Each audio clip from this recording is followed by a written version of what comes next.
યાત્રાધામ ડાકોરમાં ફાગણી પૂનમની ધૂમધામથી ઉજવણી કરવામાં આવી છે। ફાગણી પૂનમના દર્શનને લઈ મોટી સંખ્યામાં પદયાત્રીઓ ડાકોર પહોંચી રહ્યા છે। ફાગણી પૂનમે જિલ્લા વહીવટીતંત્ર અને જિલ્લા પોલીસ વડાની સૌથી પહેલી ધજા ચડાવવામાં આવે છે। ફાગણી પૂનમે જિલ્લા વહીવટીતંત્ર અને જિલ્લા પોલીસ વડાની સૌથી પહેલા ધજા ચડાવવામાં આવે છે। યાત્રાધામ ડાકોર ખાતે આજે વહેલી સવારે વિશાળ સંખ્યામાં પહોંચેલા પદયાત્રીઓ રાતધીરાજની દર્શન કર્યા હતા। ભાવિકોએ રાતધીરાજના દર્શન કરી ધન્યતા અનુભવી હતી। યાત્રાધામ ડાકોરમાં પૂનમ અને ધૂળેટીની ઉજવણી કરવામાં આવી છે। દિવસોથી નીકળેલી પદયાત્રીઓ મોટી સંખ્યામાં ડાકોર પહોંચી રહ્યા છે, જેમણે વહેલી સવારે મંદિરે પહોંચી પૂનમના દર્શન કર્યા હતા।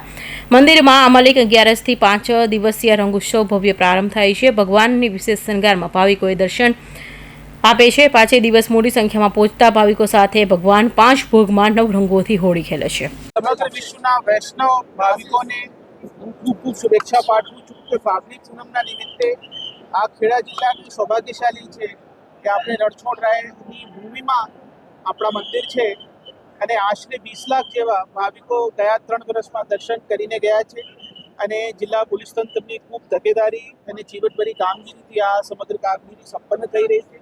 આપણે આશા રાખીએ કે આજ સાંજ સુધી બહોળી સંખ્યામાં જેટલા પણ પદયાત્રીઓ આવે છે, વૈષ્ણવ ભાવિકો આવે છે, એને સારા દર્શન થાય અને કોઈ પણ કષ્ટ વગર એ ખેડા જિલ્લામાંથી નીકળે એવી હું રણછોડરાયથી આશા રાખું છું। ફાગણી પૂનમનો જે મહોત્સવ ડાકોર ખાતે ચાલી રહ્યો છે એમાં લાખોની સંખ્યામાં શ્રદ્ધાળુઓ દર્શન કરવા આવી રહ્યા છે અને જો સમગ્ર પોલીસ બંદોબસ્તની વાત કરીએ તો જિલ્લા વહીવટીતંત્રના સંકલનમાં રહી પોલીસ તંત્રનો જે ટોટલ બંદોબસ્ત છે એમાં 1 એસપી, 13 ડીવાયએસપી, 31 પીઆઈ, 106 પીએસઆઈ એમ ટોટલ 1984 અને એ સિવાય મહેમદાબાદ અને મહુદાના જો પોલીસ સ્ટાફ ગણીએ તો ટોટલ 2500 જેટલો પોલીસ બંદોબસ્ત રાખવામાં આવેલો છે।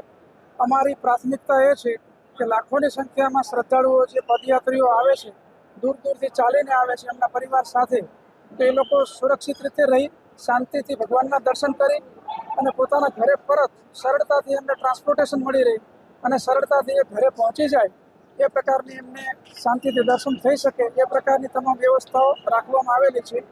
અને એ સિવાય જે ટેકનોલોજીની દ્રષ્ટિએ સીસીટીવી છે, ડ્રોન સર્વેલન્સ છે, એ તમામ રીતે સર્વેલન્સ ચાલુ છે કે જેથી કરી અને જે પદયાત્રીઓ છે એની સુરક્ષાને ડાકોર ખાતે ફાગણી પૂનમની ધામધૂમપૂર્વક ઉજવણી ચાલી રહી છે। ફાગણી પૂનમના દર્શનને લઈ મોટી સંખ્યામાં પદયાત્રીઓ ડાકોર પહોંચી રહ્યા છે।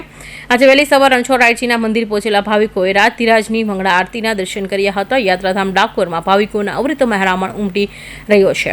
કેટલા દિવસોની પદયાત્રા બાદ ડાકોર પહોંચેલા પદયાત્રીઓ આનંદ વ્યક્ત કરી રહ્યા છે। રાતધીરાજના દર્શન કરી ધન્યતા અનુભવી રહ્યા છે। જય રણછોડના નાથથી ડાકોરની ગલીઓ ગુંજી ઉઠી હતી। કૌશિક પટેલનો report, Hind TV news, Surat.